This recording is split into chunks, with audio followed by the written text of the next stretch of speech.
ए और बी ये दोनों पार्टनर्स हैं इन रेशियो 3:1। इन्होंने सी को 1/4 शेयर के लिए नया पार्टनर बनाया है, जिसने अपना ये 1/4 शेयर ए और बी से ही एक्वायर किया है इन द रेशियो ऑफ 2:1।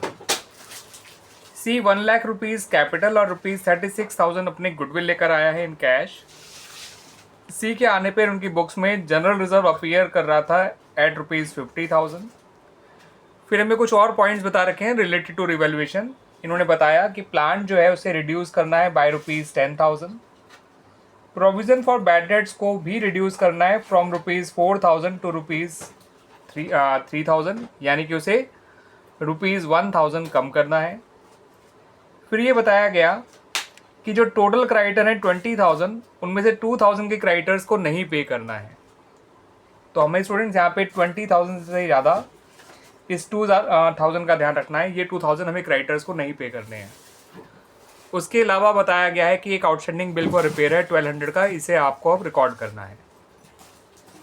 आपसे क्वेश्चन में जो है नेसेसरी जर्नल एंट्रीज मांगी गई हैं और रिवोल्यूशन अकाउंट मांगा गया है, और उसके बाद नया प्रॉफिट शेयरिंग रेशियो भी मांगा गया है of A, B and C.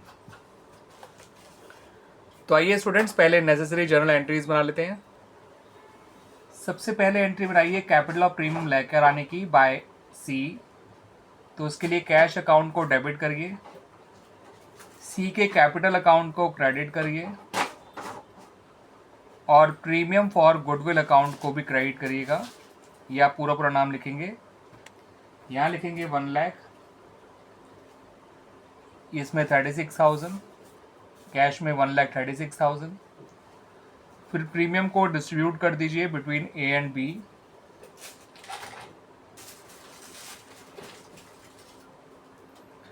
Premium for goodwill account debit हो जाएगा, ए और बी के कैपिटल अकाउंट जो हैं वो क्रेडिट हो जाएंगे। उनके सैक्रिफाइसिंग रेशियो में जो हमें दे रखे हैं 2:1, 24,000 ए को मिलेगा, 12,000 जो है वो बी को मिलेगा। उसके अलावा जो जनरल रिजर्व है स्टूडेंट्स उसको बांट दीजिए in the old ratio of the partners, जो कि 3:1 है। जनरल रिजर्व का अमाउंट है 50,000। तो 50,000 को जब आप ए और बी में बांटेंगे इन द रेशियो ऑफ 3:1, तो ए के हिस्से में आएगा 37,500 और बी के हिस्से में आएगा ₹12,500।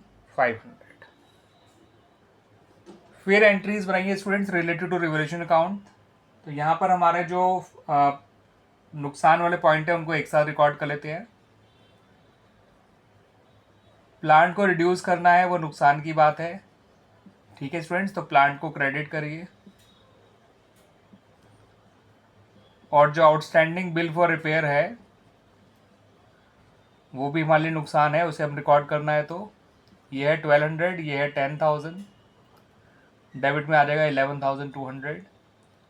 अब जो बातें फ़ायदे की हैं, जैसे कि प्रोविज़न फॉर डाउटफुल डेट्स आपको कम करना है बाय ₹1,000। आपको क्रेडिटर्स को पे नहीं करना है, तो क्रेडिटर भी रिड्यूस करने हैं 2,000। और रिवोल्यूशन अकाउंट को आप क्रेडिट करिए विद ₹3,000। अब 11,200 का नुकसान है फर्म को, 3,000 का फ़ायदा है। ओवरऑल फर्म को रिवोल्यूशन में लॉस हो रहा है 8,200 का। इस 8,200 के लॉस को ए और बी में बांट दीजिए। ए के कैपिटल अकाउंट को और बी के कैपिटल अकाउंट को आप डेबिट करिए, और रिवोल्यूशन अकाउंट को क्रेडिट करिए 8,200 से। और इनमें जब बांटेंगे इस लॉस को इनके ओल्ड रेशियो में, तो ए डेबिट होगा विद ₹6150, बी डेबिट होगा विद ₹3050। अब स्टूडेंट्स रिवोल्यूशन अकाउंट बना लेते हैं। रिवोल्यूशन अकाउंट जब हम बनाएंगे, पर्टिकुलर अमाउंट,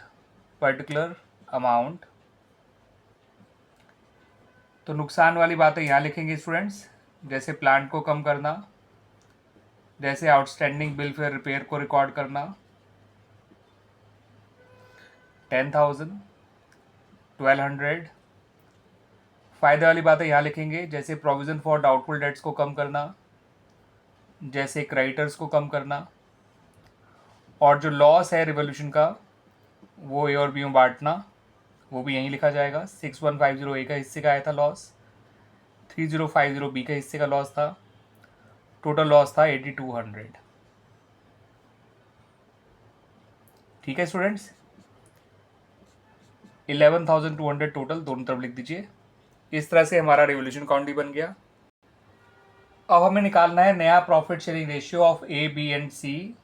तो उसके लिए हमें ए का सेक्रीफाइस क्लियरली दे रखा है स्टूडेंट्स क्वेश्चन में।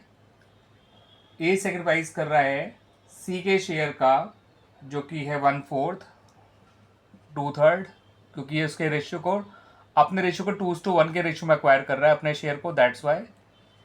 ए का सेक्रीफाइस आ गया 2/12, बी का सेक्रीफाइस आएगा 1/4 का 1/3, यानी कि 1/12। ठीक है स्टूडेंट्स, अब रही बात ए के नए शेयर की, तो ए का नया शेयर आएगा उसका पुराना शेयर जो कि 3/4 है, माइनस उसका सेक्रीफाइस जो कि 2/12 है, ये आ जाएगा 7/12। बी का नया शेयर निकालें तो 1/4 में से 1/12 माइनस करेंगे तो ये आएगा 2/12। सी का नया शेयर जो है स्टूडेंट्स, जो कि 1/4 है, इसे हम लिख सकते हैं 3/12, ऊपर नीचे 3 से मल्टीप्लाई करके। इसको 3 से इसलिए मल्टीप्लाई किया ताकि इसका जो फ्रैक्शन है उसका डिनोमिनेटर भी जो है 12 हो जाए, दैट्स वाई। तो इनका नया रेशियो आया स्टूडेंट्स 7:2:3। Clear students?